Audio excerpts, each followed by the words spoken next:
Si eres un estudiante o adepto a las ciencias del ejercicio que empieza a incursionar en la fisiología del esfuerzo y entrenamiento de la resistencia, quédate en este video para explicarte brevemente algunos conceptos que encontrarás frecuentemente en la literatura y cómo estos se correlacionan entre sí. Uno de los principales determinantes de las adaptaciones al entrenamiento es la intensidad, que es el componente cualitativo de la carga, o en palabras sencillas, qué tan alto es el nivel de esfuerzo de un estímulo. Existen varios métodos de determinación y prescripción de la intensidad. En esta gráfica, la velocidad a la que se asocia un nivel de esfuerzo y algunos parámetros fisiológicos se encuentra en el eje X o línea horizontal, marcada como kilómetros por hora. También podrías encontrarla en otras unidades como watts o millas por hora. A medida que la velocidad aumenta, el esfuerzo es mayor. El cuerpo requiere una cantidad de oxígeno para cubrir las demandas de energía del organismo, y esta cantidad de oxígeno incrementa de forma lineal con el incremento de la velocidad. Es decir, que a mayor velocidad o intensidad, mayor es el consumo de oxígeno. Esto hasta llegar a un punto en el que la intensidad puede incrementar, pero el consumo de oxígeno ya no. Este punto se conoce como consumo máximo de oxígeno, que es la máxima cantidad de oxígeno que el cuerpo puede captar, transportar y utilizar para procesos metabólicos. La mínima velocidad a la que se alcanza este punto máximo de consumo de oxígeno se denomina velocidad aeróbica máxima o potencia aeróbica máxima. Desde aquí, aunque el consumo de oxígeno ya no aumenta, sí se puede continuar con el incremento de la velocidad hasta alcanzar la máxima velocidad de sprint, que en este caso sería lo más rápido que este individuo puede correr. Toda esa zona de velocidades que se encuentra sobre el consumo máximo de oxígeno se determina reserva anaeróbica de velocidad. Debido a que el corazón es el órgano encargado de bombear sangre para que el oxígeno llegue a los tejidos necesarios, el consumo de oxígeno y la frecuencia cardíaca presentan una fuerte correlación positiva, por lo que a mayor consumo de oxígeno, más pulsaciones por minuto hasta llegar al consumo máximo y o a la frecuencia cardíaca máxima, que es el número máximo de pulsaciones que el corazón puede ejecutar por minuto. A veces se generaliza el número de pulsaciones por minuto a partir de la frecuencia cardíaca máxima estimada, pero aunque es un método muy accesible, es importante que sepas que esta curva de asociación de pulsaciones por minuto relacionada con cierto porcentaje del consumo máximo de oxígeno es individual, por lo que sería mejor idea no generalizar y, si es posible, realizar la determinación individual a partir de una prueba de esfuerzo. Recordemos que el cuerpo humano tiene distintas vías de obtención de energía, por lo que esta puede ser provista a partir de la vía aeróbica u oxidativa, de la vía glucolítica o de las reservas de ATP y fosfocreatina, con diferente porcentaje de contribución dependiente de la intensidad y de la duración del esfuerzo. El catabolismo de moléculas de glucosa o glucólisis produce piruvato, que en intensidad suficiente es reducido a lactato por la enzima lactato deshidrogenasa, por lo que el lactato en sangre es un indicador de la contribución de los mecanismos anaeróbicos del cuerpo a la obtención de energía.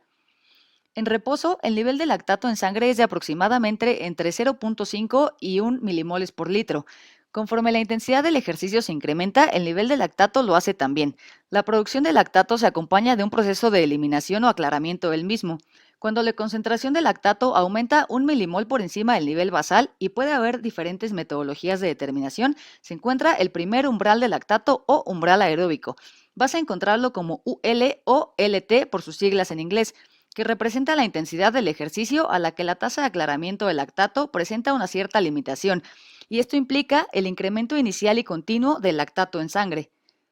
El índice de esfuerzo percibido, o RPE, en este umbral es de 11 a 13 en una escala de 6 a 20, en donde 20 sería un esfuerzo máximo. La intensidad del esfuerzo continúa en incremento y con ello el lactato también, hasta llegar a otro punto de inflexión en la curva del lactato, que a veces encontrarás en la literatura con un valor asignado de 4 milimoles por litro. Pero esa es una media, y la realidad es que de forma individual puede situarse entre 3 y 5,5 milimoles por litro. Este punto en el que el lactato comienza a acumularse de forma exponencial se denomina segundo umbral de lactato, umbral anaeróbico o comienzo de la acumulación de lactato en sangre, con diferentes siglas que puedes ver en la pantalla. Asociado con este umbral está la velocidad o intensidad máxima a la que puede realizarse el ejercicio sin que inicie la acumulación exponencial de lactato en sangre,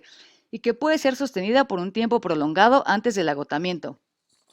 Se denomina máximo estado estable de lactato, o MLSS, y se define como la más alta concentración de lactato compatible con un equilibrio entre la tasa de producción de lactato y su aclaramiento. En ciclismo, dependiendo de la metodología de determinación, podrías encontrar que un porcentaje de este segundo umbral o del máximo estado estable de lactato es el FTP o umbral de potencia funcional. En individuos no entrenados, el primer umbral de lactato se encuentra generalmente entre el 50 y el 60% del consumo máximo de oxígeno, mientras que en individuos entrenados esta curva se desplaza a la derecha y el umbral puede situarse alrededor del 70 al 80% del consumo máximo de oxígeno, que también implica una menor acumulación de lactato a una mayor velocidad.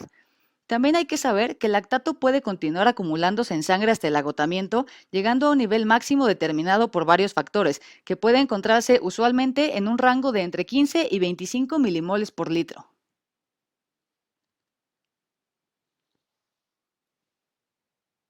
Por último, está la ventilación, con sus siglas VE, que es el volumen total de aire que ingresa a los pulmones, medido en litros por minuto, y la proporción de oxígeno consumido y de dióxido de carbono expirado de ese volumen total. Estos se incrementan de alguna forma lineal hasta el inicio de la fase 2 o umbral ventilatorio, en donde la ventilación por minuto aumenta debido a un incremento en la frecuencia de la respiración, para compensar la necesidad de exhalar mayor cantidad de dióxido de carbono producto del tamponamiento o buffer metabólico de la acidez por medio de bicarbonato.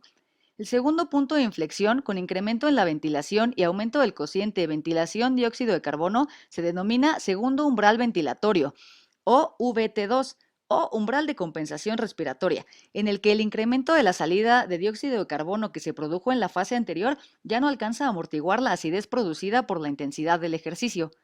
La fase 1 implica una obtención de energía predominantemente aeróbica por vía oxidativa. La fase 2 corresponde a un incremento de los procesos anaeróbicos, además de los procesos aeróbicos que ya acontecían para cubrir la demanda de energía. Y la fase 3 corresponde a una predominancia casi completa de los procesos anaeróbicos del metabolismo que llevan a un rápido agotamiento debido a que el cuerpo es incapaz de compensar las demandas, y que por eso se denomina también fase de inestabilidad metabólica.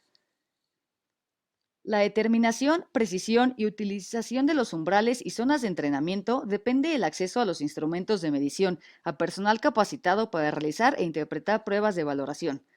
Te dejo esta imagen que espero te sirva como resumen del video que acabas de ver.